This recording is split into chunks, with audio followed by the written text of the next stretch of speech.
Hezbollah targets in Lebanon after the terror group ignored warnings to stay out of the conflict. Air raid alerts were heard throughout the day in Israel, with air defense systems knocking out most Iranian and Hezbollah missiles. And after President Trump warns Iran that the big one is coming, he says the regime wants to talk. I said too late. Both the U.S. and Israel have been stepping up coordinated strikes deep inside Iran. Overnight, the Air Force struck Iran's leadership complex in Tehran with 100 fighter jets, dropping over 250 bombs on the complex. The Israeli Air Force commander called the cooperation between the two armed forces potentially historic. ILTV's Steve Leibowitz has the latest on Operation Roaring Lion. The IDF says more than 1,000 Israeli Air Force sorties have been flown over Iran since the start of the operation.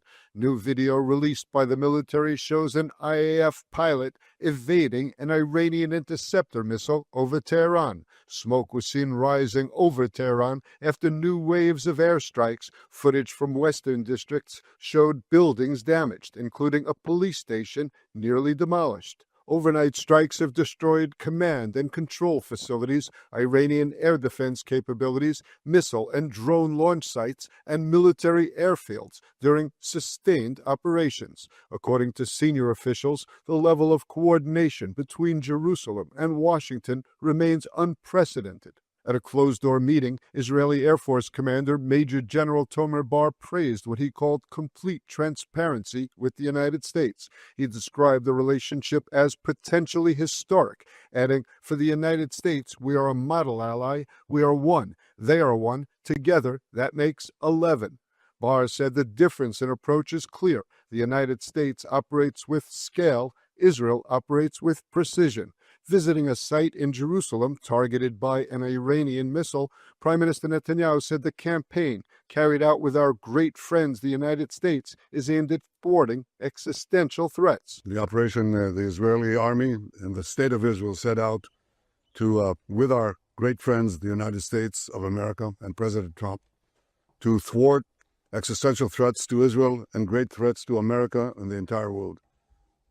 When I stand here in a place that was bombarded by the terrorists in Tehran against innocent civilians, you see the difference. The tyrants of Tehran target civilians. We target the tyrants of Tehran to protect civilians. I've said for many years that they threaten not only Israel and not only America. They chant death to Israel, death to America. That's their ultimate target. But I said that they would also target those in between, that they would target Europe. They did. An unsourced report from the Saudi Al Arabiya news outlet claims that Israeli special forces, including Mossad operatives, were active on the ground in Iran overnight. The report does not provide any details about the purported operation, and there's been no confirmation in Israel. President Trump and the head of the Joint Chiefs, General Dan Kane, laid out U.S. plans and objectives in the Operation Epic Fury. Trump said the biggest attacks were yet to come, while Kane said the major operations would take some time. Now, the remarks came before the U.S. Embassy in Riyadh was struck and damaged by Iranian drones. More in this report. The U.S. has confirmed that the American embassy in Saudi Arabia was attacked by Iranian drones. The attack, using at least 2 drones on the U.S. embassy in Riyadh, sparked a small fire as Iran presses on with its campaign of retaliatory strikes across the Gulf. Officials said, according to initial assessments, the attack resulted in a limited fire and minor material damage to the building housing the U.S. diplomatic mission. A source close to the Saudi army said that Saudi air defense intercepted 4 drones targeting Riyadh's diplomatic quarter in the attack. In the aftermath, the U.S. Embassy issued shelter-in-place notification for citizens in Jeddah, Riyadh, and Dhahran. Speaking in Washington before the embassy attack, U.S. President Donald Trump says the strikes on Iran were the last best chance to eliminate what he called the intolerable threats posed by this sick and sinister regime. In prepared remarks at the White House, Trump laid out 4 objectives for Operation Epic Fury. This was our last best chance to strike what we're doing right now and eliminate the intolerable threats posed by this sick and sinister regime, and they are indeed sick and sinister. Our objectives are clear. First, we're destroying Iran's missile capabilities, and you see that happening on an hourly basis, and their capacity to produce brand new ones, and pretty good ones they make. Second, we're annihilating their Navy. We've knocked out already 10 ships.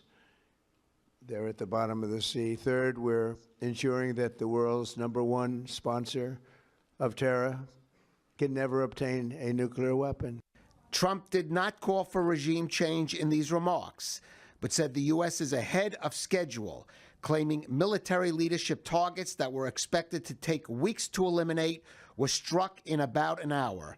He also said the largest wave of strikes has yet to come, and that, quote, the big one is coming soon. The American military confirms it used B-1 heavy bombers in overnight strikes in Iran. Last night, U.S. B-1 bombers struck deep inside Iran to degrade Iranian ballistic missile capabilities, the U.S. Central Command says. The chairman of the Joint Chief of Staffs, General Dan Kane, warned that this is a long and complex operation. First, to be clear, as the Secretary said, this is not a single overnight operation. The military objectives that CENTCOM and the Joint Force have been tasked with will take some time to achieve, and in some cases will be difficult and gritty work. We expect to take additional losses, and as always, we will work to minimize U.S. losses. But as the Secretary said, this is major combat operations. Iran's most powerful proxy, Hezbollah, has joined the war after firing a wave of missiles last night at Israel. In response, Israel has conducted airstrikes against senior commanders in Beirut, while IDF forces began a limited ground campaign inside southern Lebanon. For more, let's go now to our correspondent, Alec Pollard, who is out in Tel Aviv. Alec? That's right, Kalev. The northern front has been officially opened after Hezbollah fired a salvo of rockets and drones at Israel last night, which the IDF responded to immediately with airstrikes, including airstrikes in Beirut against Hezbollah operatives over there. And now it has happened again today that again Hezbollah fired a second salvo of missiles into Israeli territory, and again the IDF responding with strikes in the Dakhia in Beirut, taking out several senior Hezbollah commanders. In addition, the IDF has confirmed that troops have entered into southern Lebanon to secure strategic positions that are adjacent to the Israeli border in order to prevent mortar and other short-distance rockets being fired at Israeli civilians in the north, and also to prevent a potential incursion into Israeli territory, which of course proved to be absolutely fatal on October 7th, 2023. So the front with Hezbollah is indeed officially open, but it should be noted that the salvos that were fired from Lebanon were relatively small compared to what happened 2 years ago when Hezbollah joined the fray on the side of Hamas. In addition, positive signs coming from the leadership in Lebanon, from President Joseph Aoun and also Prime Minister Nawaf Salam. Both of them with very, very harsh criticism of Hezbollah, saying that Lebanon does not want to be dragged into a war and calling it criminal activity for any individual to cooperate with Hezbollah in conducting these attacks against Israel. The Lebanese state obviously doesn't have the military power to really stop Hezbollah from doing it, but certainly very strong statements can help to deter Hezbollah, considering the internal positions inside Lebanon, with the limited support at the moment that they have over there, and also the limited firepower after being so badly devastated in the previous war. So that is the situation in Lebanon. As far as the situation here in Israel, well, I'm at Habima Square in central Israel, and it is quite active, as maybe you can see. People here doing exercise, people dressed up for Purim, the holiday, despite the threat of missiles coming both from Iran and now also from Hezbollah. There are shelters nearby that people can run to if needed. So in Israel, as always, during times of war, people are able to continue to live, continue to even party last night during Purim and today during the day, because it is a festive holiday that people will not allow it to be ruined by the war here in Israel, here in Tel Aviv, at a site that is not that far away from where the building was hit. Those buildings were hit just yesterday, causing the first casualty inside Israel. Back to you, Kalev. Alec Pollard out there in Tel Aviv. Thank you for that report. Mourners in the town of Beit Shemesh took cover against a cemetery wall yesterday when the warning siren was triggered by a potential attack during the funeral of a mother and her daughter killed in an Iranian missile strike on Sunday. Rivka Cohen, 42, and her daughter Esther Cohen, 12, were among 9 people killed in the attack, which also injured a dozen others. The strike hit a residential area in the mostly ultra-Orthodox Jewish city. As incoming rocket fire from Iran is continuing, millions of Israelis on this Purim holiday sheltered much of the day from rocket fire with multiple incoming missiles. Fragments caused damages and injuries in several locations. The health ministry says at least 289 people were treated in hospitals over the past 24 hours. Of those brought in, 19 are listed in moderate condition and 258 in good condition. No injuries were reported following the latest missile fire on central Israel. Fragments impacted and caused damages. Now, since the start of the conflict on Saturday, a total of 1,050 people have been evacuated to hospitals across the country. The majority of those injured have been treated and released. At this hour, 120 people remain hospitalized or in emergency rooms. 21 hospitalized patients are in moderate condition, 75 in good condition. Israeli security officials reportedly believe that the rate of Iran's ballistic missile attacks on Israel will decrease in the coming days. An official cited by Channel 12 News says, "We expect to see a decrease in launches from Iran following IDF activity." Earlier, the military assessed that Iran was attempting to carry out larger and more coordinated ballistic missile barrages on Israel, which has resulted in longer lulls between attacks. The IDF also reporting today it has struck some 150 ballistic missiles and launchers since the start of the conflict. Well, joining us now for more is Ahmed Sharawi. He's a senior research analyst at FDD, the Foundation for Defense of Democracies in Washington. Ahmed, thank you for joining us. First of all, I just want to get your response to this comment by President Trump today. He says the leadership in Tehran contacted the USA. They want to talk, and he says it's too late. What do you make of that, and what do you think really is happening there among the Tehran leadership? First of all, thank you for having me. I think the main message that I mean, seeing the escalation from Tehran over the past 2 days, you can see that it is a regime that has been really decimated. And I mean, thanks to American and Israeli strikes, of course, the top leadership has been eliminated. And we're still trying to understand the calculus of escalation and the strategic calculus in terms of the response on who's actually leading Iran at the moment.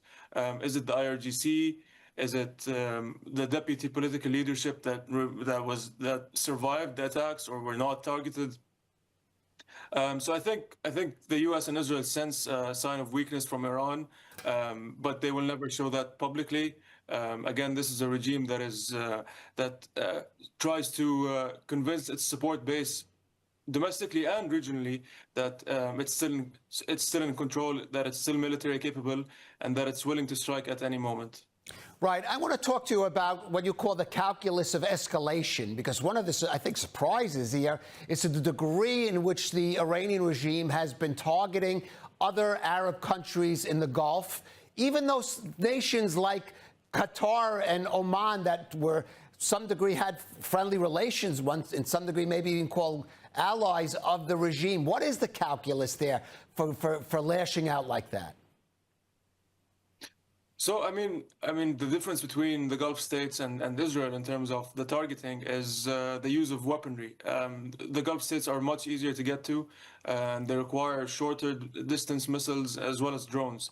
And the Gulf states, I mean, do not have the layered air defense system that Israel does, that Israel has. And so their targeting is easier. But now the strategy behind this escalation is Iran understands that the Gulf states, if they are hit hardly and if their energy infrastructure, which is their underbelly, is hit, that they might go to President Trump and urge him to de-escalate. also, I mean, again, as I pointed out in my first answer, the Iranian regime is feeling a weakness, and they think that by ensuing chaos in the region, and that's in the amongst their Arab neighbors or the Arab Gulf states, that I mean that's part of the strategy. That if they are to collapse, then all these countries will also, I mean, the costs of being America's partners in the region, or they will pay the cost of being America's partners in the region. And so, I mean, as you pointed out, maybe the ballistic missiles targeting Israel will sufficiently or significantly decrease in the upcoming days. But Iran is more capable in terms of targeting these Gulf states, and it's likely that they will continue attacking these states in the upcoming days.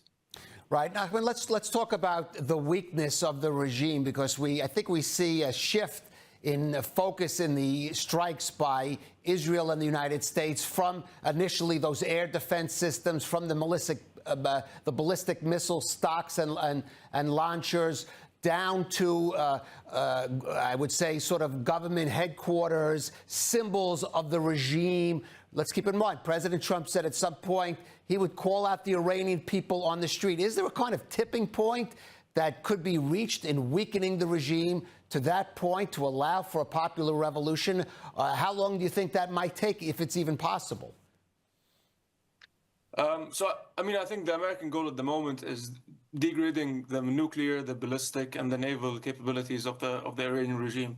I'm not sure if we're there yet, but that seems to be the goal, the primary goal at the moment. It seems that Israel's goal, or what Israel's objective is in this war, is, along with the ballistic missile sites and the launchers, they're also targeting the political leadership in some of the urban cities in Iran. I mean, we saw earlier a strike that may have eliminated the newly appointed Minister of Defense. So we're seeing a strategy in which the U.S. degrades Iran militarily, and Israel degrades Iran politically. And I mean, it would be, if the intensity of these strikes continue, I mean, it could be a few days. I mean, President Trump did say this whole operation will take about 4 to 5 weeks.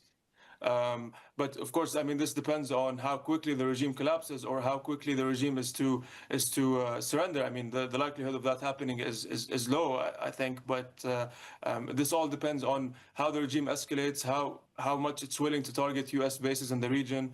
I mean, this is a multifaceted conflict, and but I mean, things have been escalating very quickly over the past few days. Ahmed, let me ask you, here in Israel, there's concern about Hezbollah entering the conflict. It's firing on Israel. Israel is striking back. What could happen with those proxies like Hezbollah, like the Houthis, as the regime weakens, even potentially, as you say, maybe to the point of collapse at some point? So, of course, I mean, when the regime feels weaknesses, it will activate its proxies. Now, surprisingly, the Houthis, who I think are the most capable out of all the proxy networks following Israel's degradation of Hezbollah, has not entered the fight yet. And I mean, that could mean two things, and they're two completely different things. The first thing could be that the regime does not feel that it's about to collapse, and that's why it's not using its most capable proxy. But there's also a chance that the Houthis themselves do not feel confident in entering this war if the regime is on the brink of collapse, because of course, American and Israeli retaliation. But we saw Hezbollah escalating and targeting northern Israel over the past 2 days. I mean, when it comes to Hezbollah, I think Israel already understood that that's a possibility, and they've already have a target bank that they've been targeting extensively over the past 2 days. I think Hezbollah has basically dug its own grave by entering this war. All right. Well, let's hope so. Or certainly in Israel, we are hoping for that. Ahmed Shorari there in Washington for the FDD. Thank you for joining us on ILTV. Thank you. As Operation Roaring Lion continues and security tensions escalate, one organization is already shifting into high gear to make sure Israel's most vulnerable do not go hungry. ILTV's Mayan Hoffman has more. As Israel confronts the challenges of Operation Roaring Lion, Lekit Israel, the National Food Bank, has moved into full emergency mode. The organization is expanding its relief efforts nationwide, working to ensure that food continues to reach those who need it most, even as security conditions complicate daily life. In the coming days, Lekit will distribute thousands of hot meals to Holocaust survivors living in housing complexes across the country. Around 1,700 nutritious meals are expected to be delivered each day, part of a broader purchase of approximately 12,000 meals designed to guarantee a steady and reliable supply during this period of uncertainty. At the same time, the organization is rolling out digital food vouchers to hundreds of families through its nonprofit partner agencies, with plans to expand that program in the days ahead. The goal is to provide immediate, dignified assistance that families can access safely and independently. Despite restrictions and ongoing security concerns, Lekit continues to rescue surplus agricultural produce and prepared food from packing houses and other sources across Israel. The food is transported to the organization's logistics center and then distributed to partner agencies operating under Homefront Command guidelines. This shift is not new territory for Lekit. Throughout the last 2.5 years of war, the organization has rescued and redistributed surplus food on a large scale. During emergency, demand rises sharply. Even under fire, Lekit says it is committed to maintaining continuity, protecting its staff and volunteers, and expanding its response so that Israel's most vulnerable populations are not left behind in a time of crisis. Israel is preparing to gradually reopen its airspace after days of closure, and the country's national airline is already moving into action. El Al says it is readying rescue flights from dozens of cities around the world as tens of thousands of Israelis remain stranded or abroad. Our reporter, India Naftali, is one of those who is stranded abroad in the U.S., and she has more details. India? That's right, Kalev. I've been stranded here in the United States waiting to return to Israel. I was supposed to fly out Sunday, but obviously because of the war, that didn't happen. But it looks like rescue flights are about to begin. You know, Kalev, it's funny because Israel may be the only country in the world that rescues people by bringing them back into an active war zone. But I have to say, there's nothing more Israeli than that. People want to be with their families and with their countrymen in times of war. More than 150,000 Israelis are stuck overseas. Now Israel's national airline El Al says it's preparing to operate rescue flights from 22 destinations across Europe, the United States, and Asia, as Israel's airspace is expected to reopen in phases starting next week. Transportation Minister Miri Regev says aviation officials are coordinating closely with Israeli airlines to allow flights to resume gradually, depending on security conditions. Ben Gurion Airport has been closed to departures and arrivals since Saturday. Once flights resume, El Al plans to repatriate passengers from major hubs, including New York, Miami, Los Angeles, and Bangkok, as well as cities across Europe, such as London, Paris, Rome, Madrid, and Athens. Meanwhile, smaller Israeli carriers have already begun operating alternative routes. Arkia has launched flights to Egypt's Taba airport from several European cities, allowing passengers to cross into Israel by land. From there, buses transport returnees to cities across the country. Officials say thousands of Israelis have already made their way back through land crossings in recent days. And let's take a look at on day 4 of the Iran war. The U.S. and Israel continue to pound regime targets in Iran amid unprecedented security cooperation.